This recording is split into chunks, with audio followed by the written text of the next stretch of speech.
here. Now, you probably have a blank screen right now. That is going to change right now. So, again, until I feel comfortable doing this stuff, I am going to always be checking to make sure that this is actually coming through okay. But let's see if I'm doing this properly. Bear with me here for just a moment.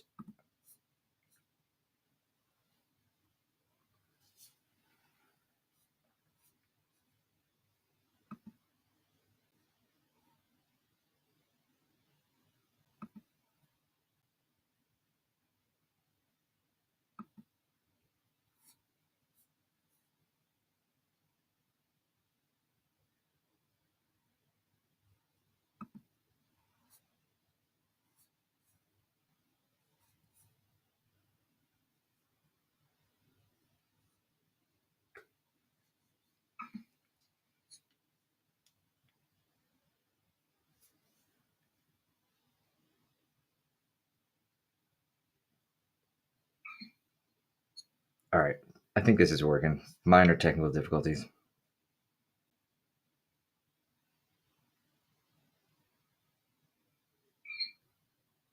All right, I think this is working. Perfect. Okay, my apologies on that delay. So, yeah, it is Thursday night, almost Friday, and we have to talk about it.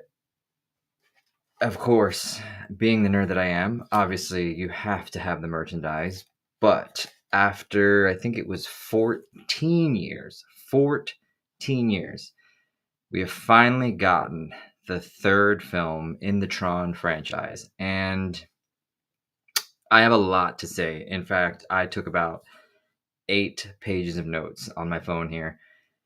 It's going to be, I don't know if this is going to be short or long, probably going to be long, but I am also going to be bouncing all over the place. We have to talk about Tron Ares, and there's going to be spoilers. I want to make that very, very clear right here and now. I'm going to spoil the shit out of this film. I'm very, I don't know, call it pessimism because I don't know. I call it realism, but call it pessimism. Pessimism is the right word. This movie, I don't feel is going to be doing well at all. I really, really don't think it's going to be doing well. And really, what it comes down to is look at the window or look at the ticket sales. Like right now, they're doing absolutely terrible. Genuinely, absolutely terrible. Nobody is watching this film. Nobody's going to see this film. And quite frankly, I kind of don't blame them, which is what we're going to go over. So let me just kind of get up a poster here for us. That way you don't have to stare too much into my brain here. Although you wouldn't want to do that because it's a very scary brain. But let me just get this up here so you don't have to obviously stare at me this whole time. You know what I mean? But yeah, Tron Ares is, of course, the third film in the Tron franchise. It is supposedly a direct sequel from Tron Legacy, which is bullshit because I'll go over the synopsis here. They try to save it near the end of the film. They try to give you a little bit of Easter eggs here and there throughout the film, but this movie just doesn't have legs. It doesn't have a solid story. It doesn't have a solid character base. And what it ultimately comes down to is really some key facts. And what those key facts are is this is if you want to really go down to the bluntness, this is a man's franchise. I'm not saying women can't enjoy Tron and things like that, but if you look at the articles now, you look at I don't know what you want to call it. If you want to look at the way that Disney is kind of, they want to bring in more of their original audience members, and the majority of those audience members are men. A lot of those men have disappeared, whether you are a Star Wars fan, whether you are insert XYZ fan. Again, with this specific film, you have a lot of female leads. And I want to be very clear about this. That is not a problem. There is no issue with having female leads. But when you incorporate the woke ideologies and when you incorporate the political agendas, you've scared off your original men fans. And when you're trying to pull them back, what they did with Tron Ares is the exact opposite. With Legacy, to me, if you ask me to this day, was one of the most underrated, if not the most underrated films of all time. And I'll even put up, I'm going to get fucking copyright striked to the next level. I know with this video. So I was even debating, I was like, do I do a video and then edit it, or do I just kind of do a live video and then I'll maybe I'll edit it later. I'll put a stronger, what do they call it? I'll put a stronger edit. You know what I mean? I'll make it look pretty, blah, blah, blah, blah, blah. But, yeah, in retrospect, it's one of the most underrated films of all time. And I have to give it credit. It really, really is beautiful. It's gorgeous. It's everything. And it is one of my most favorite films of all time. So with Tron Ares, you did have a lot to hold up to. You had a lot of whatever that word is, where you had to be at a certain level if you really wanted to hold on to the original joy, the original passion, the visuals, the character of Tron itself, which isn't even in the fucking film, by the way. Just a heads up, major spoiler there. The character of Tron isn't even in the film. Correct me if I'm wrong. Maybe I didn't catch it or didn't see it, but he's not in this fucking film. Why is beyond me. So I don't get that at all. But pause here for just a second. I want you guys to make sure you don't have to look at my face here, at least most of this video. And again, I know I'm just going to get copyright striked beyond belief, but we'll see what happens here. Let's see if I can get you guys at least a trailer up. Let's see, Tron Legacy, go away. I had what I've tried to do is actually, before I started doing this video, I actually had a lot of clips that I had uploaded and doesn't seem to be working right now. So I think what I'm going to have to do, again, apologies on this. I am still trying to figure a lot of this stuff out. So you're going to have to bear with me.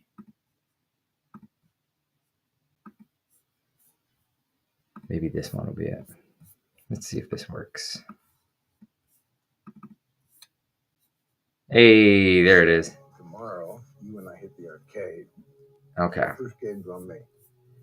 So obviously this is the Tron Legacy original trailer. And just I'll cut the volume off because I know that is guaranteed to get me a copyright strike.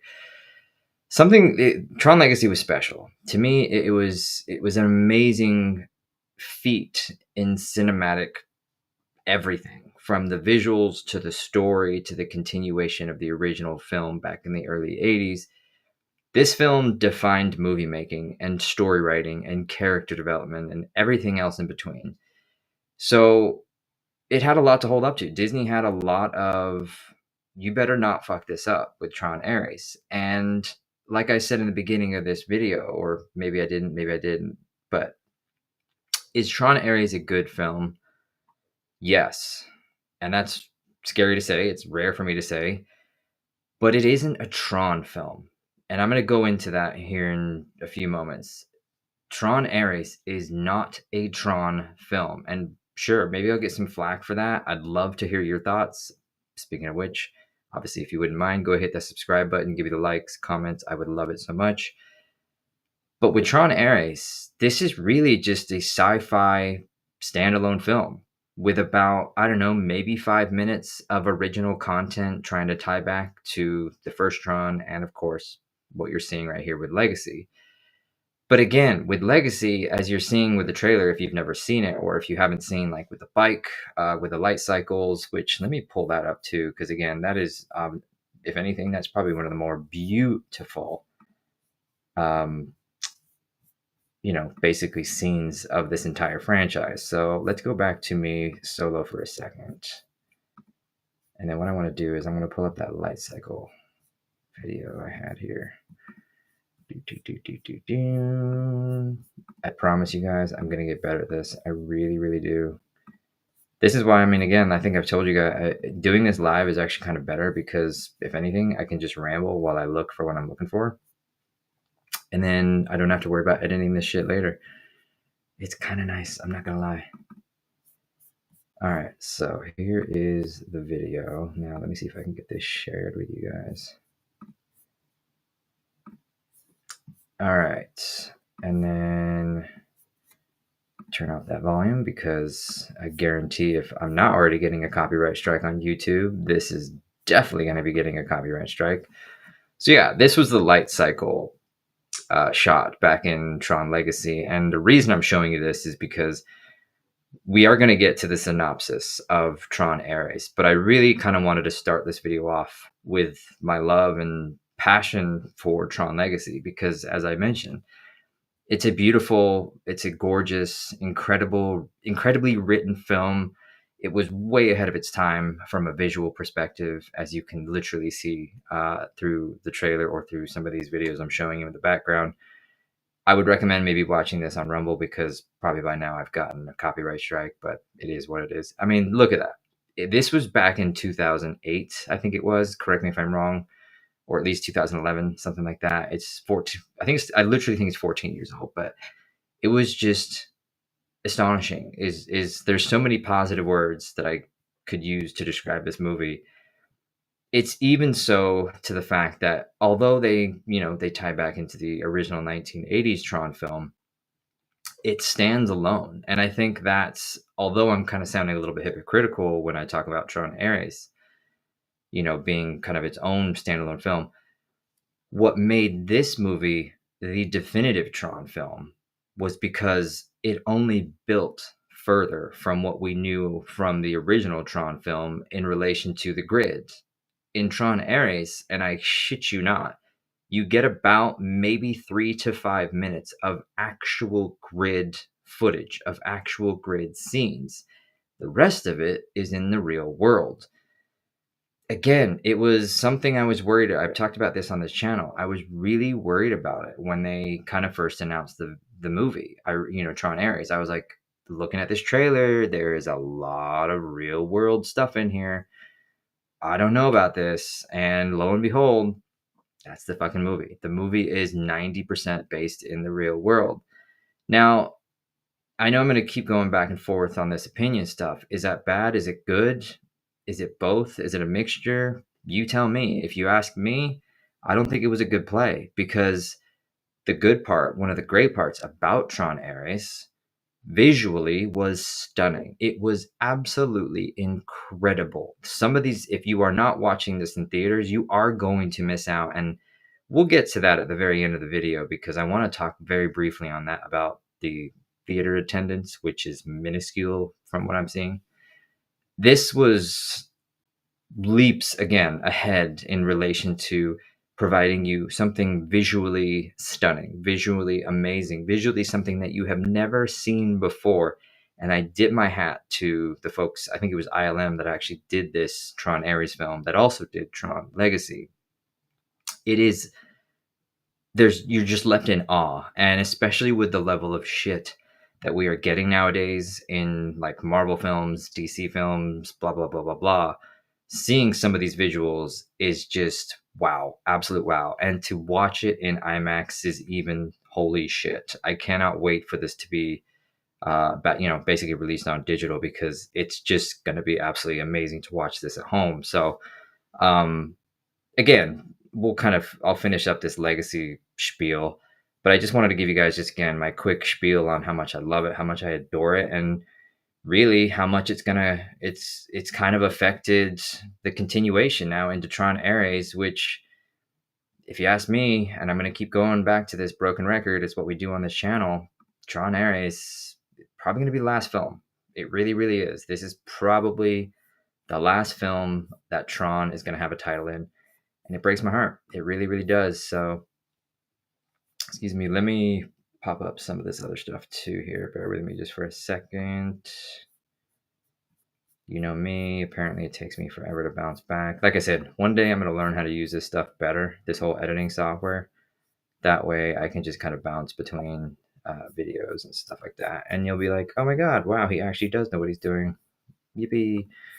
Or something like that. So let us have a sponsor, non-sponsor break because they're not a sponsor of mine, but of course, Dr. Pepper.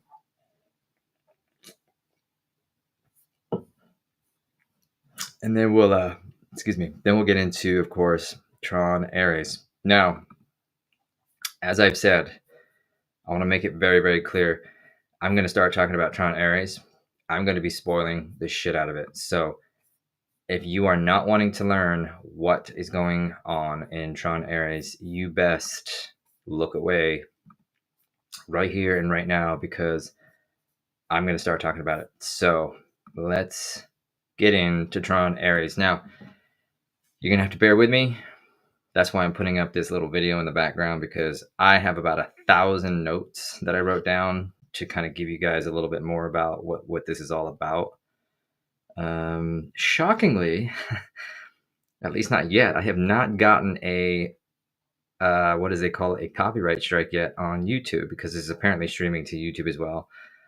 Kind of blown away by that, but let's get into the synopsis here. All right, drum roll please. So film starts out like it did in Legacy, where they're kind of giving you a little bit of a backstory about NCOM. They're giving you a backstory on the Dillinger Corporation, and the entire basis of this movie is you have Eve, who is now in charge of NCOM because she rebooted one of Kevin Flynn's old school video games. And of course, Eve had a sister. She died of cancer. So they're giving you a little bit of backstory on that.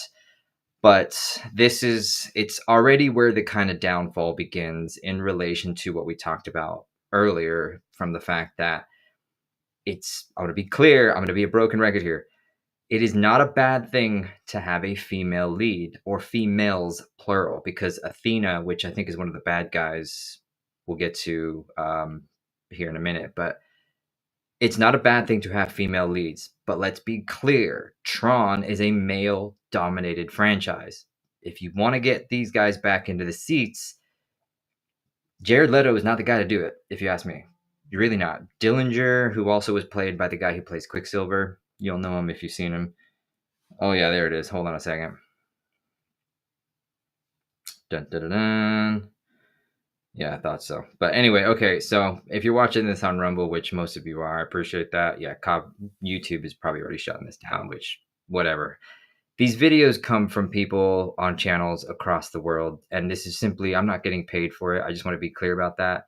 I'll probably make another upload later again where I re-edit this and I put the same footage on top of it, and YouTube won't think twice because, again, if you find the right video, YouTube doesn't seem to give a shit, but apparently it gives a shit right now. It's the dumbest thing. If you've ever done stuff like this before, YouTube is just stupid in that regard, but that's beside the point. So beginning of the film, just like Legacy, they're giving you the background. And again, the whole concept around this is what's called the permanence code. The prominence code, I wrote this down. I think it's the permanence code. That's what it is, right? For who's ever watched the film already. Let's go back to my notes here. Yeah, so Dillinger broke off. He's running his own business. He obviously has, Flynn's technology. He wants to basically create military machines, military AI.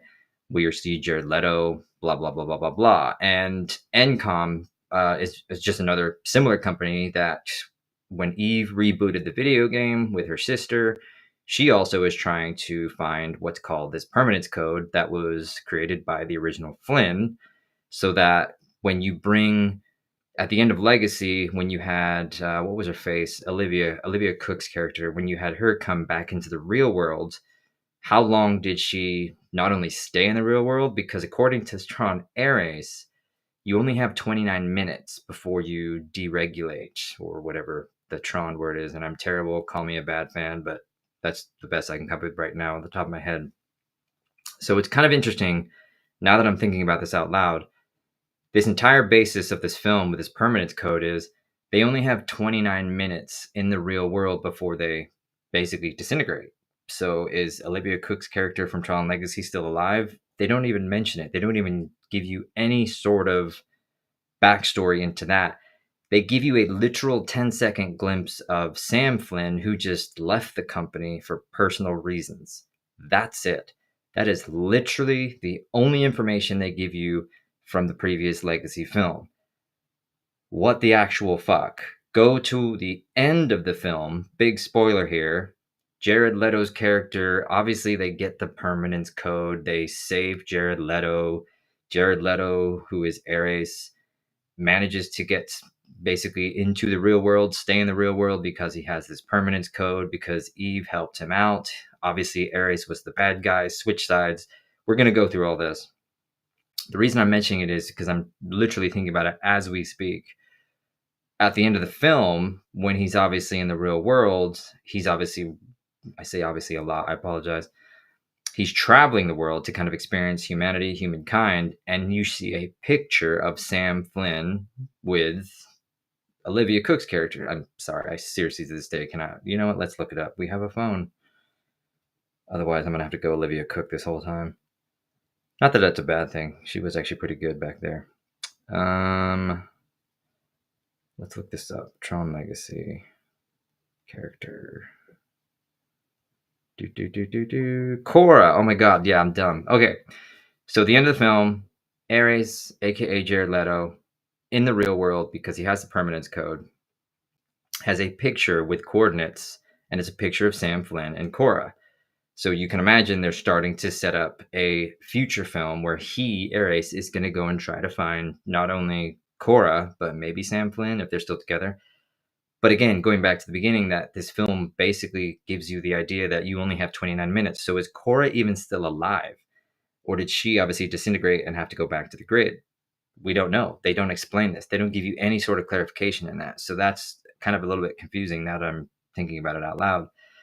But getting back to the movie, again, you have they're looking for this permanence code. Dillinger, he has this AI group. He's trying to create military machines where you can have super soldiers, and you have his grid, Dillinger's grid, and then you have Encom's grid. So there's kind of two different grids. And Eve, who is in like some wintry wonderland, discovers the permanence code, perfects it, tests it out, make sure it's legit, and that's where the battle begins.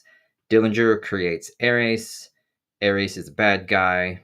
Dillinger wants the permanence code as well. Otherwise, they can't keep these things in the real world for more than 29 minutes, and everything goes to hell, basically. So, looking again, gonna have to look at my notes real quick because there's a lot of details in the film I have to do, and I say this as a good thing.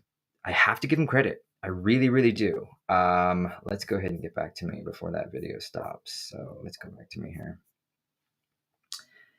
There's a lot of details here that really build off into a good story. And that's, again, why I'm not saying that this is a bad film, but I'm just saying that this is not a Tron film.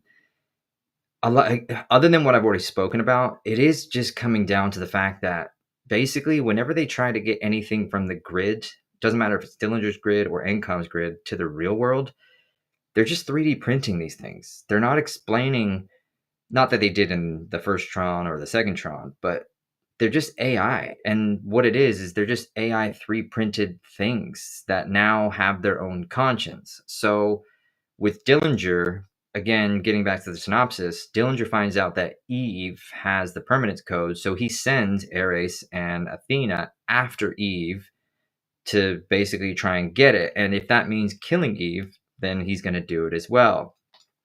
Here's where it gets a little bit meh, or kind of like a bit of a stretch. In Legacy, as I showed you this video a little bit earlier, you have the light cycle battle, which is visually one of the most greatest, stunning, amazing cinematic scenes of all time. When we got the trailer for Tron Ares, they obviously are bringing back the light cycles, and everybody kind of lost their shit when you saw the red, and you're like, oh my god, this is amazing. I think, yeah, like, let me pull up. just again, so you don't have to look at my ugly mug, or at least my beautiful, sexy, ugly mug, I should say. Yeah, I shouldn't put myself down like that. I'm beautiful. Let's do this. Watch this. Hold on a second. There we go. So again, you have light cycle, and it's just boring. So you have this scene where Eve, Encom, has a permanence code. She's trying to get from the wintry wonderland back to Encom so she can protect this code without Dillinger getting his hands on it. So Dillinger sends out Ares and Athena, and the light cycle scene of the movie commences. It's about a 10-minute scene, and I swear to God, people, all they're doing is driving around in the city. There's no fighting. There's no, like, the light trail. Sure, there's the light trail, but they're just leaving it on, like you left your gas on, like smoke, like a Blue Angel leaving its, smoke on. But there's no actual fighting. There's like aerial shots, drone shots, there's street shots, and you have Ares trying to get a hold of Eve, and you have Athena trying to get a hold of Eve as well, but they're just driving around the city. So it's a huge letdown. And that's where I have to go. It just is, it's visually amazing. I'm going to be a broken record a lot here, but it's boring as fuck. So it's kind of just a missed opportunity of, you had such a great, I don't know what you want, I guess a reuse of the previous Tron legacy, like the reuse of an amazing characteristic of this film, aka the light cycle, and you completely ruined it because it's boring as fuck. So it comes as the story progresses. Ares starts to learn, he's AI. He becomes sentient, and he starts to go from the bad side to the good side because he realizes Dillinger wants him to kill Eve just for the permanence code. And obviously, being an AI, being a responsible AI, he basically says, that's bad. I shouldn't have to kill somebody. That's wrong. So he switches sides. And that's about the middle of the film. Switches sides. And lo and behold, this is when the Easter egg stuff starts taking over. So just to give you a reminder again, going back to my notes here, hold on. Dr. Pepper is delicious.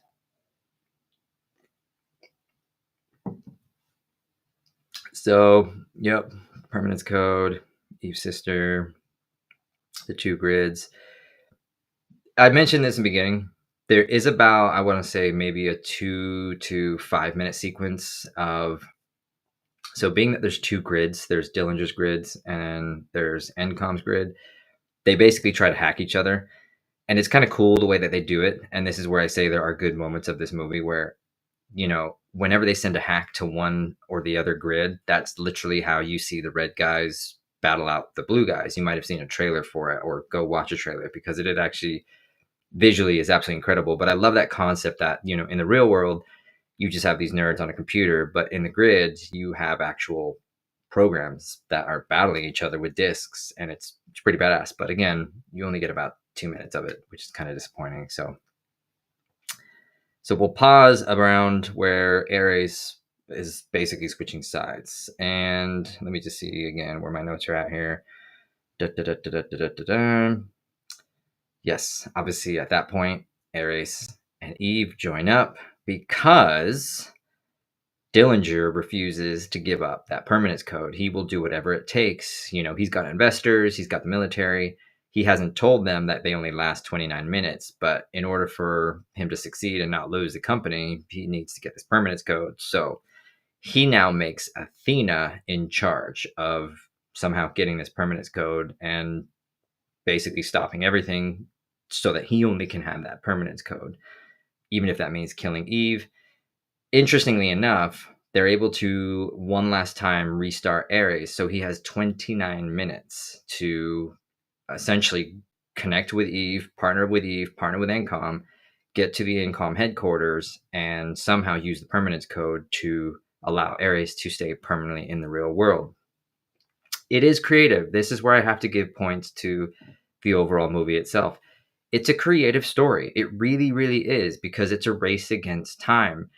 Just before this, and I want to go back because I was just looking at my notes, there is an amazing sequence again back in the grid. So when Dillinger and sends out Ares and Athena, there is a brief moment where his corporation or his side of things was able to create a laser, like a manual laser gun, so that it can be, I'm blanking on the word. Basically, he can go out and it's handheld.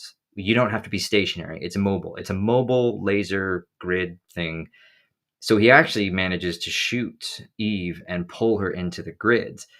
There's this amazing sequence with Ares and Eve trying to escape his grid, where you've seen it again in the trailer, where it's like on water and it's this giant red environment. Sorry about hitting the speaker. And it's a beautiful, beautiful sequence. That's where they kind of they've worked out a deal with each other. They really want to kind of partner and make sure that, hey, if we're going to do this, you need to make sure you're on my side. I'll help you if you help me. The only way he's going to help Eve get out of the grid is by agreeing to that. So, and that's how they become buddies. So they restart their 29 minutes in the real world, and their race to get back to Encom that's where you'll see a lot of the trailer footage where you have the destroyer coming into the city. But it's a lot also too of where a lot of the stupidness comes in, because you have this giant destroyer that is trying to move through a city in the real world. It looks amazing. It looks absolutely crazy awesome, but you can't move a bulldozer. You can't do a 90-point turn with a bulldozer. You really, really can't. And it's kind of dumb because, of course, Athena, she's trying, her directive now is to, by any means necessary, get a hold of this permanence code, and gets to Encom, gets right up to the point where she's about to kill, or I guess not kill, but about to send Eve back into the Dillinger grid. The whole purpose of getting Eve back into the Dillinger grid is that way he can somehow pull out Eve's permanence code from her brain, basically kill her. Right as she does that, there's these little stupid sequences in the film where she starts to feel rain on her hands, and it's like the most inspirational thing on the planet, because that's how Jared Leto's Ares kind of, turns into this sentient being, because he starts to realize that, oh my gosh, these are new sensations that I've never felt before. It's kind of dumb, and that's where I think you'll lose a lot of people.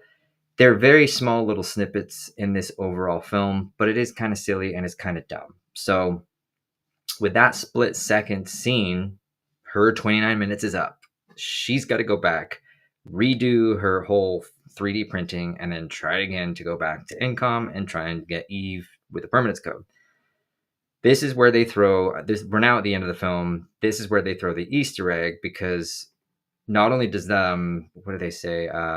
With Athena trying to get Eve, but she, just before she gets deregulated, or whatever that word is, she destroys the laser that puts you into the grid from Encom side of things. So Encom actually set up the original Tron back in the 80s, Kevin Flynn's office. They kind of do like a replica of it. It's kind of unique. It's kind of different. Let me see here. Hold on a second. Yeah. So it's kind of unique. It's kind of different, but it is kind of cool because it is those little Easter eggs. So they have Kevin Flynn's original laser that takes you into the grid in the Encom corporate office. The reason they are using that is because they need to obviously get Ares back into the grid so that he can go and find the permanence code, because Eve, although it's in her head, she left it in the server. Like, it's in the server where Flynn is. And if I'm making any sense, even I'm starting to think now, like, it's probably not making sense. Cut a long story short, that's how they dip back into the very first grid. And of course, you get the original Kevin Flynn, which I think was it Kevin Costner? That doesn't sound right. That doesn't sound right at all. It's not Kevin Costner. Hold on a second. Let me do this. Let me see this. Tron Ares. Jeff Bridges. Yeah, I don't know where I got Kevin Costner from. That's, I don't know, Dancing with Wolves or something.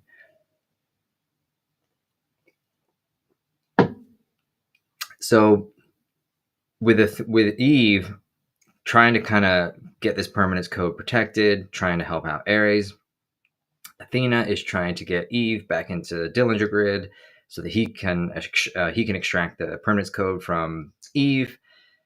Athena only has about 29 minutes each time to try and get it. Ares is on one last time of 29 minutes because he's betrayed Dillinger, and Dillinger obviously is never going to recreate him again. So they have to go back to the NCOM corporate offices where they have the replica or the actual original laser that gets you into the grid back when Flynn first went back in 1984. And during some of these battle sequences, Athena destroys that laser grid, or the laser that gets you into the grid, not before allowing Ares to get through, because Ares was going to go back into the server and try and find this permanence code. And that's where you see, again, in the trailer, you get to see Jeff Bridges. Although he's old, you get to see the original Tron grid, which is pretty amazing. The way they do it visually, he's in the old school light cycle. He meets up with Flynn. And it's really cool because this permanence code is like a DNA sequence. It's a digital code, but it's a DNA sequence that allows Ares and any of these other programs to basically be in the real world permanently. So, but how is he going to get out? That's the key question. There obviously is some movie magic, Hollywood magic, Tron magic, if you want to call it. And he escapes back into the real world, Tron Ares. And now that Ares is, quote unquote, he's got the permanence code, he is the all be all. It reminded me very much like Lord of the Rings, Gandalf the White versus Gandalf the Gray. So you had Ares the Red, now you have Ares the White. So he, of course, now has the permanence code, battles it out with Athena. Athena is on her last moments because, Dillinger's been exposed. Eve is able to get the news out that he's a horrible person. The city's being destroyed by the destroyer. Chaos is ensuing, yada, yada, yada. And then, of course, at the end of it, you get Athena to kind of recognize, wow, I made a mistake. I should have never done this. And Ares survives, of course. And lo and behold, that's the end of the movie. The end credit scene, and I'll finish this up, quite interesting. Quite interesting. So if you've ever seen the first movie, and I'll put up a picture here. Let me put up a picture. Hold on a second. Let me show you guys this. Because if you've ever seen Tron, you might not have a clue what the heck I'm talking about. Basically, the bad guy in the original Tron. Drum roll, hold on. Here we go. There we go. Okay. Dillinger, so to save himself getting arrested and prosecuted, likely from the cops and the authorities for what he's done. Also, just another major spoiler. There's his mom is in the film. Athena kills his mom because, again, she was getting in the way and she was going to get that permanence code no matter what. It's kind of a side story. Don't really know what that was the whole point of, the reason for it, but it is what it is. So the end credit scene shows you have Dillinger getting himself put into his grid. So he uses his lasers and he just puts himself into his grid.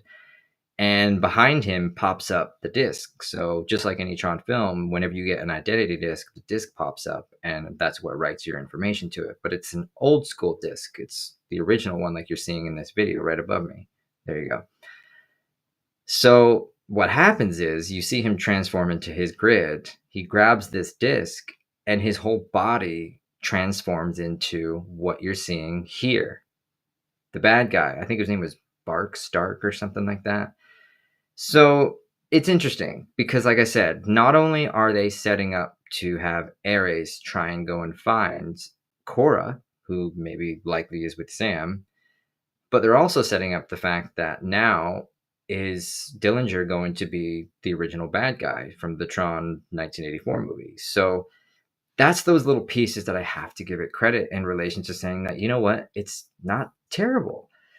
But it's so minuscule in relation to how brief and little they incorporate the old Tron films, whether it's Legacy, whether it's the first Tron. And to me, that defeats the whole purpose of this movie. So to reiterate everything that we've talked about, if it's made any sense whatsoever, and like I said, I'd love to get your thoughts in the comments. But we'll wrap this episode up because I know I've been having a little bit of verbal diarrhea.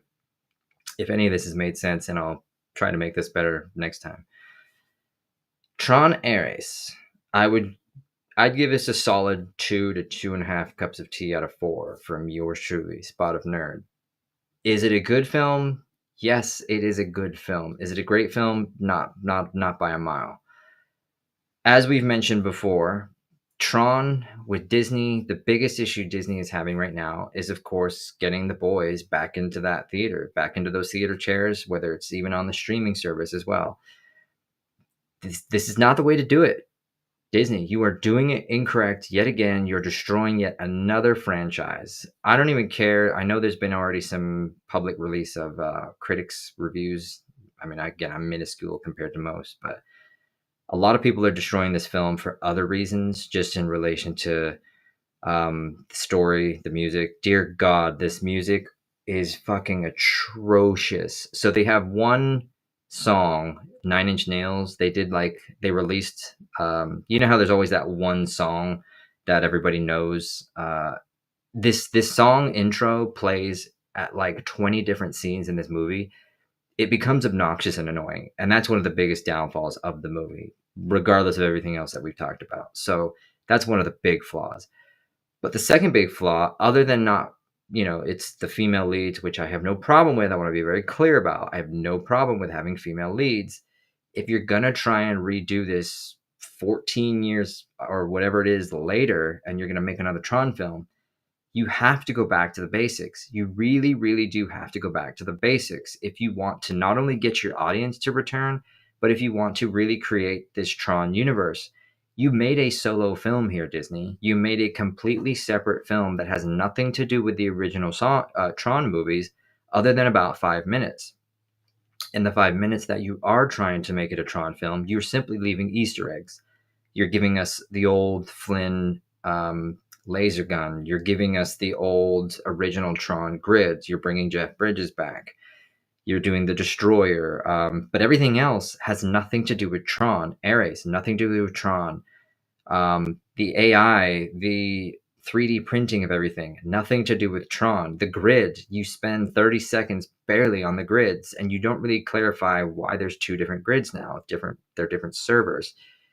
You're kind of losing the essence of what makes Tron Tron. And I think that's where the movie is going to die. I really, really do believe it. As much as I do think it is a good film, and I'm not going to discredit the visuals, and I'll give Leto credit. He did a decent performance, and everybody else in this movie. There was great acting and actresses, and I think everybody did a great job. But it's not strong enough to hold the title Tron. It really isn't. This at best, and I know this is going to sound horrible, this at best is a streaming film, nothing more. It really, really is. And I think it's going to pay for it later on, obviously at the box office, which real quick before I go, let me show you something really kind of scary here, right? Hold on, let me show you. I was looking at the Fandango thingamabob, basically to kind of just get an idea. What are the seats looking like? Now, let's be honest, it's not opening officially until tomorrow, but let's see. I'll give you my local spiel. Let's say you're going to go and watch this in IMAX at your local theater, and there's a big one down the road here that obviously everybody would go watch this at. I want to try and pick the IMAX one here. Yes, let's do today. Let's do IMAX.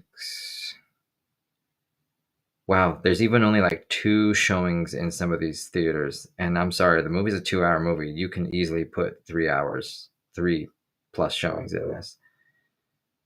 So if I do an opening day at 2 o'clock in the afternoon, let's see if I'm, yeah, look at this. I don't know if you guys can see this on camera. This is literally probably the most popular theater where I live, and you barely have maybe 25, 30 tickets being sold. Opening day for an IMAX. This movie's dead. It's dead on arrival. It's really heartbreaking. And I know because I've been talking about this for months. I've been talking about this for years. And I'll finish. I know I keep saying this, broken record. It's Broad and Art. It's what we do. Tron is a huge, has a special place in my heart. I love these movies. I wasn't the biggest fan of the first film, but I love Tron Legacy. It is truly hand to God, or right hand, whatever it is. It is probably my favorite film of all time. And to watch this movie, although it is good, to watch the way they did it, to listen to the tragic, horrific music that goes nowhere compared to Daft Punk, to see the boring light cycle chase that you had such an opportunity there. And I was a little, if you watch some of my previous videos, I was a little disappointed in the light cycles because I kind of, with the design change, I was like, meh, I'll give you credit. Now that I've seen it in the movie, the light cycles are actually pretty badass, and I would totally buy a toy if you made one. Then you get to the overall story, and yes, you're making female leads. Okay, whatever. You didn't hone in too much into it, the wokeness, the ideologies, but you still made female leads, which for a male dominated franchise, no issue with it, just pointing it out. And then you have Leto, who I'm a fan, but let's be honest, his public appearance right now is not the best. You have stunning, incredible visuals, but you don't do anything in relation to what makes Tron Tron. So you make this amazing film, but you shoot yourself in the foot, metaphorically speaking. That's just my transparent, honest answer. I just don't really know what else to kind of put in there. There's obviously a lot more I could say because I have a shit ton up here that I'd never know how to get out. But I hope this all makes sense, and I would encourage you, go and watch the movie. Tron Ares is a worthy film to see in the theater. But something tells me a lot of you are not going to waste your time. And that is the tragic part, because it's probably the last time we're going to see this. I really, really, I hope it doesn't take another 14 years for us to see a Tron something, but something tells me this is going to be the death. This really, really is. Even though they could take this so much further, this is going to be the death of Tron. It really, really is. So with that positive special note, we will end this episode here. I thank you guys from the bottom of my heart for listening, for watching. Obviously, again, probably want to watch this on Rumble until I can get a proper video on YouTube out, or at least something else. Go ahead and listen to it, of course, on Spotify as well if you're in the car. I hope this made sense. I know I've been kind of bouncing back and forth. Spoilers, which if you haven't heard by now, that's on you, not me. But thank you guys so much from the bottom of my heart for checking out this, and I really appreciate if you could keep going in the future by hitting that subscribe button. I really, really would. So until then, folks, we will see you guys in the next video. Laters, y'all.